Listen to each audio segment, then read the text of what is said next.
Before you begin your Carnival Barker routine in that seersucker suit, I'd like to remind you that I have served this country as First Lady, United States Senator, and Secretary of State. The camera flashes detonate like strobe lights inside room 216 of the Hart Senate office building. It is the quintessential picture of the Washington swamp. Hillary Clinton sits dead center, her spine completely rigid, her chin tilted up just enough to look down on the rest of the country. I have sat before 17 congressional committees.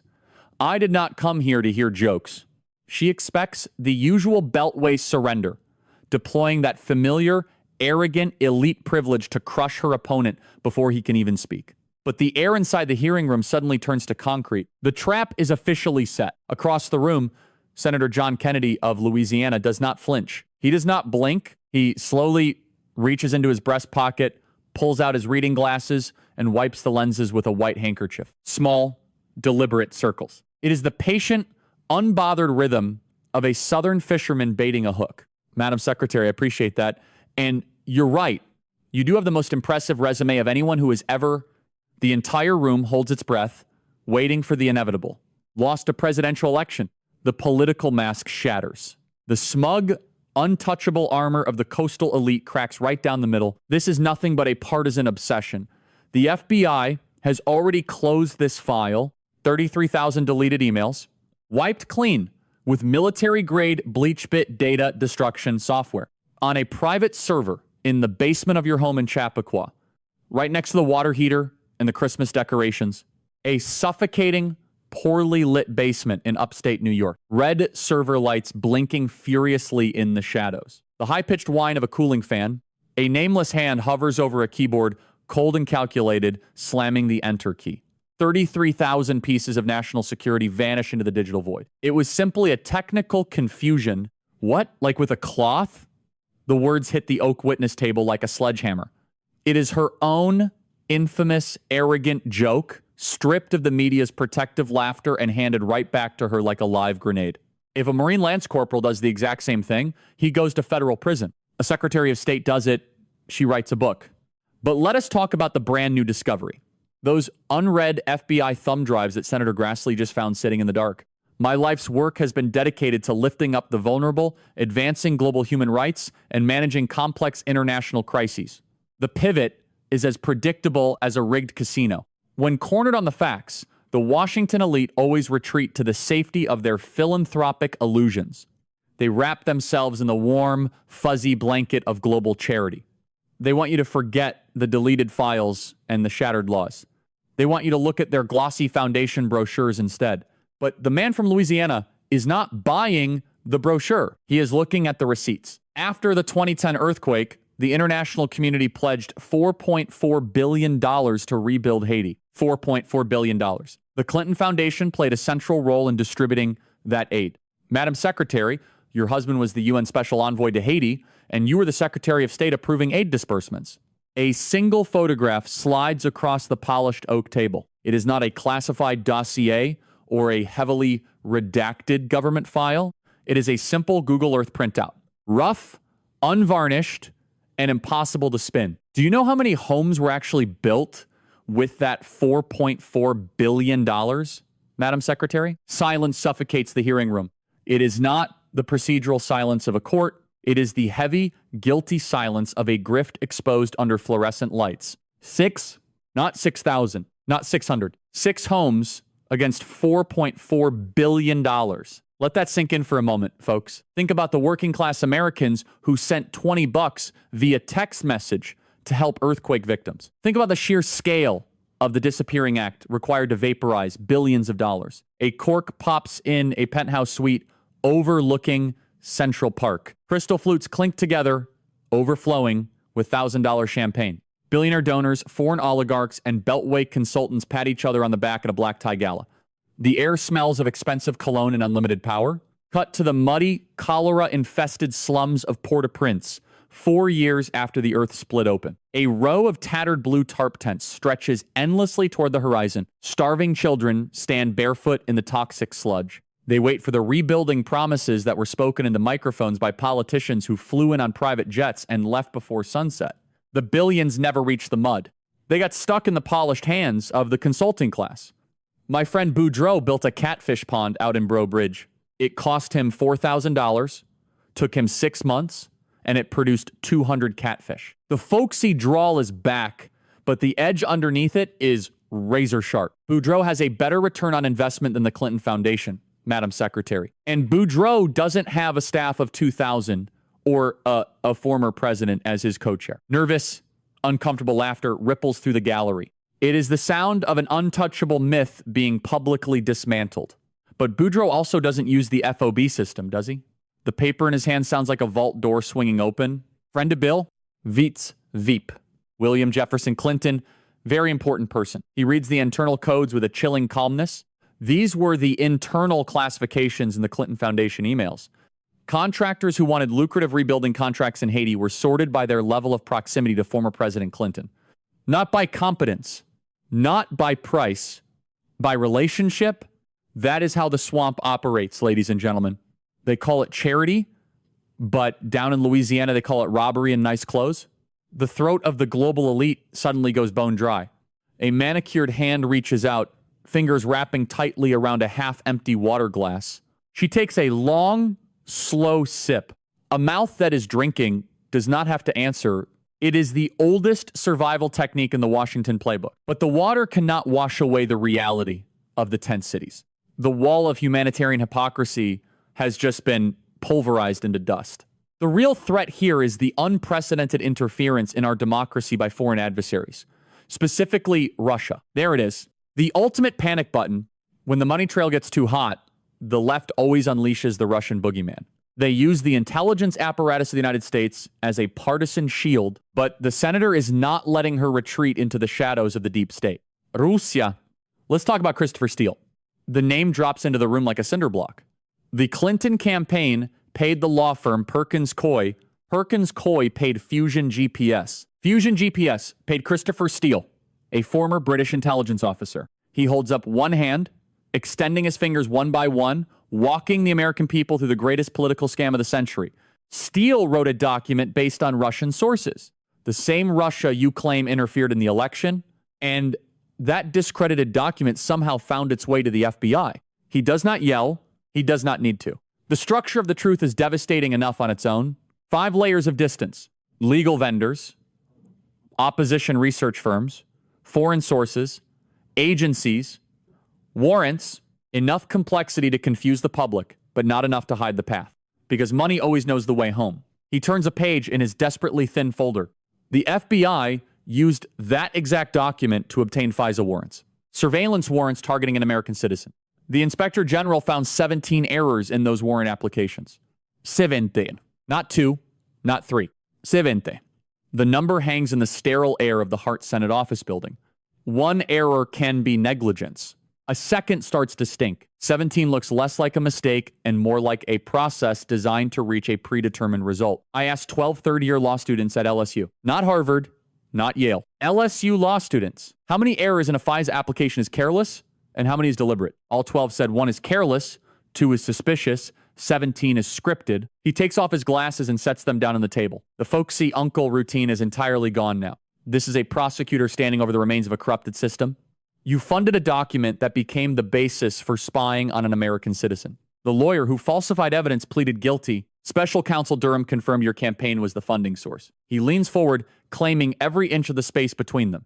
Then you went on a podcast in 2019, and you called Tulsi Gabbard a Russian asset. Combat veteran, a National Guard officer who served 2 deployments in a war zone.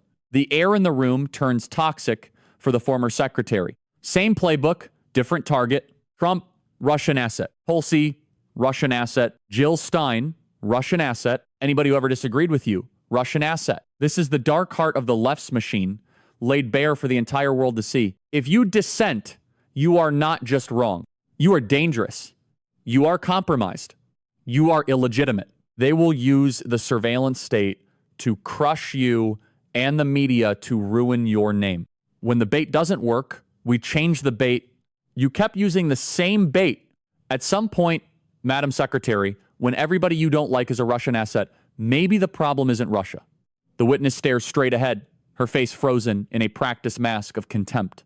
Her aide frantically turns pages, desperate for a pre-written escape route. But there is no safe ground left in that folder because the senator is about to take the room somewhere much darker than a FISA court. He sits up perfectly straight. The humor, the Louisiana playfulness, the analogies, they all vanish. I've been telling jokes for 20 minutes.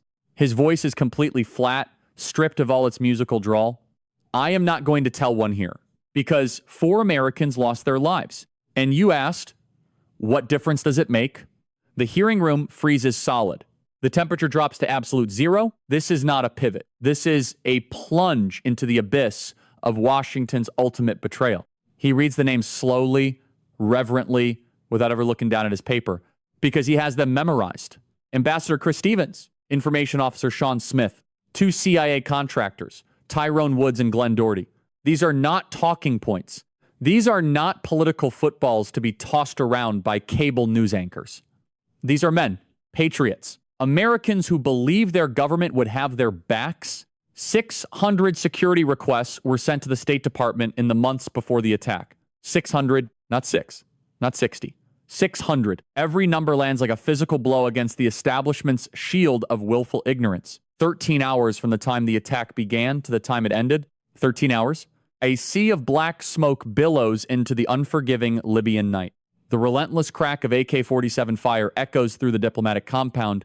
Flames lick the sides of the burning buildings, illuminating the chaos and the terror. On a desperate, exposed rooftop, a former Navy SEAL named Tyrone Woods holds the line. He is staring down hell itself. He raises a laser designator to his eye.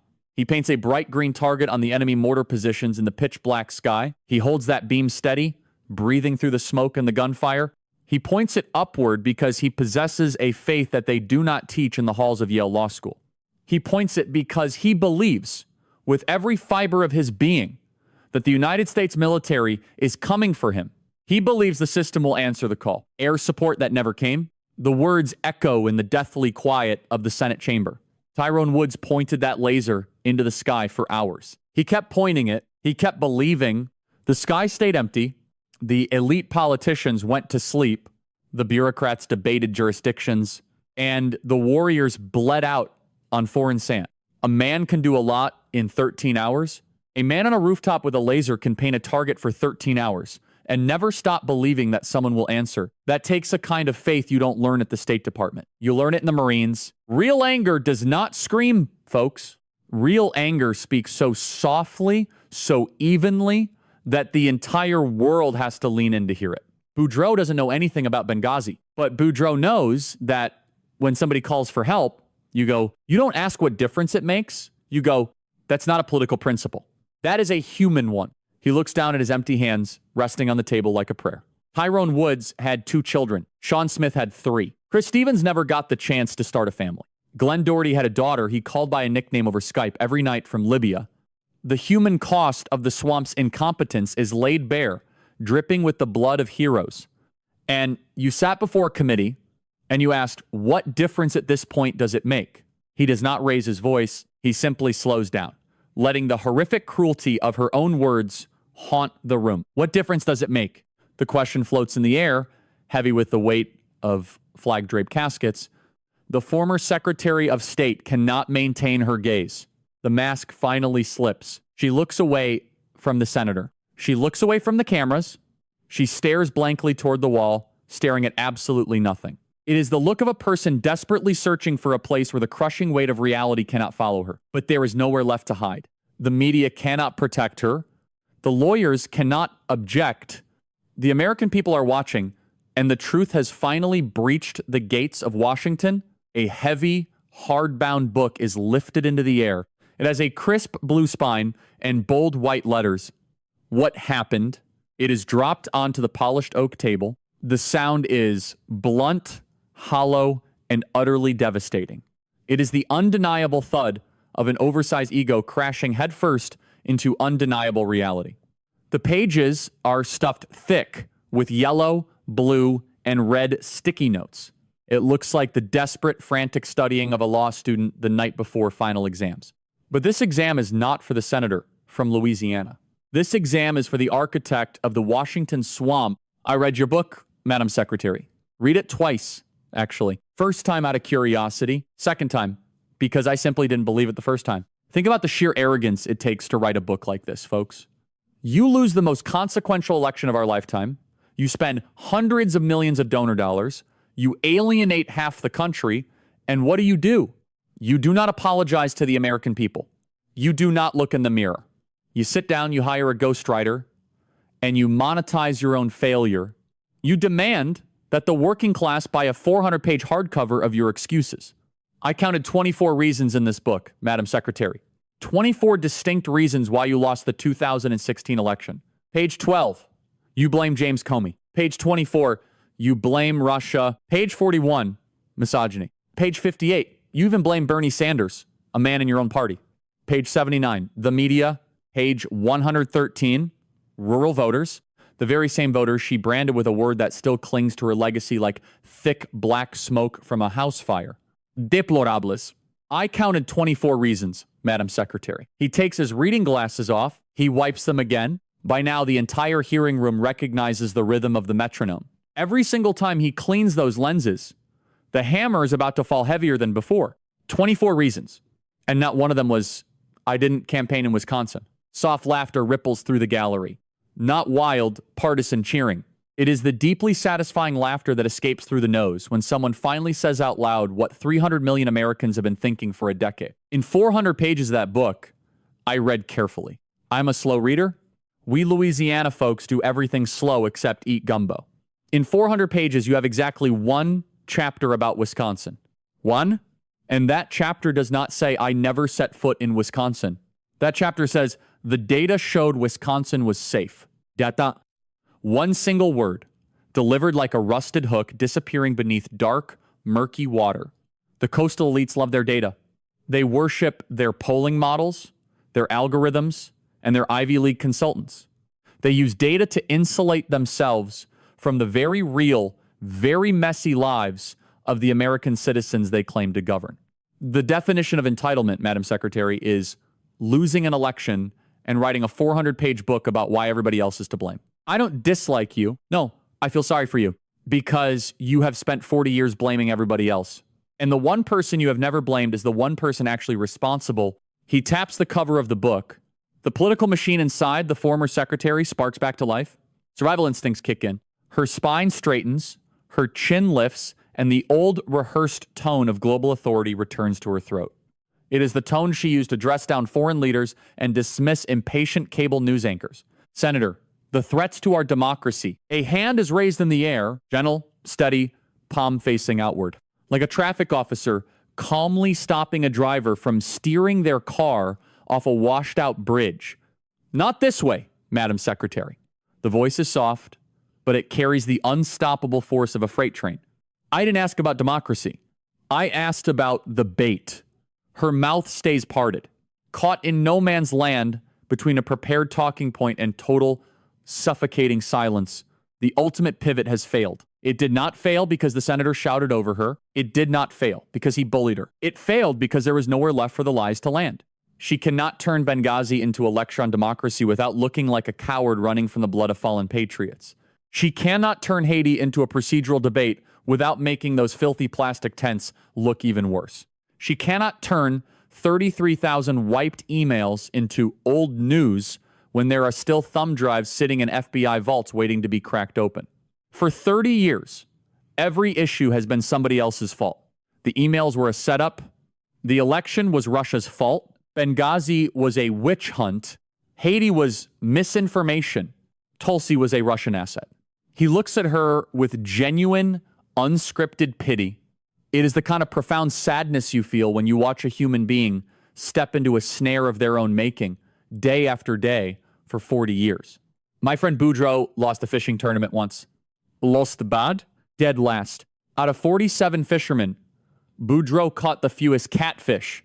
You know what Boudreaux said when he got home? The hearing room waits. The joke is over. What remains is the absolute, unvarnished judgment hidden inside the story from the very beginning. My bait was bad. 4 words. Light as a breath. Heavy as stone. That's it. 4 words. My bait was bad. He didn't blame Russia. He didn't blame the weather. He didn't blame the water or the sun or the neighbor's barking dog. He didn't write a book about it. He changed his bait, and he won the tournament the next year. The senator picks up his glasses from the oak table. He slides them back onto his face, agonizingly slow. You have never changed your bait, Madam Secretary. In 30 years, you have never once looked at the results and said, my bait was bad, and that is why you keep losing. 5 seconds pass. Then 10, the silence is deafening. The senator leans in, his voice dropping to a quiet, devastating plea that the microphone carries to every corner of the room. Change the bait, Madam Secretary. It's not too late. Even Boudreaux would tell you that. He steps away from the bench. He does not look back. He does not wait for an answer because there is absolutely nothing left to say. Behind him, the gallery begins to applaud. It is not a wild partisan celebration. It is the physical release of a room full of people who have held their breath for far too long. It is the sound of recognition, the profound relief of hearing a truth so plain, so obvious, that the Beltway media can no longer deny it. The final image on the broadcast feed tells the whole story.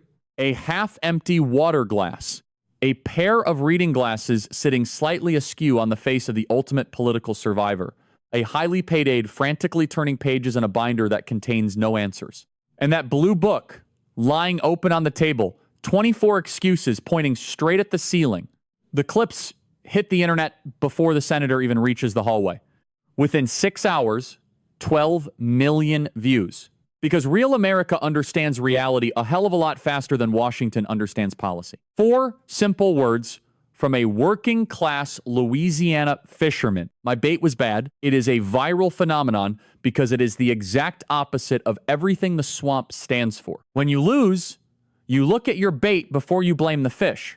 When a plan fails, you check the plan before you blame the voters, the algorithms, and the weather. Homemade graphics appear within the hour.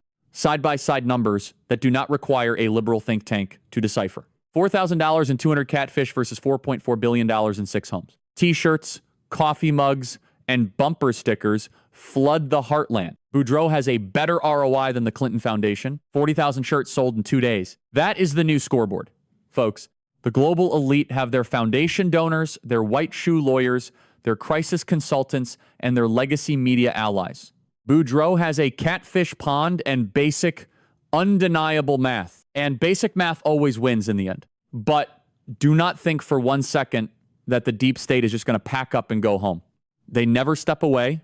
That is their tragedy, and that is their curse. But this time, the machinery of accountability has been activated, and it is grinding forward. The Department of Government Efficiency, DOGE, is expanding the Haiti audit.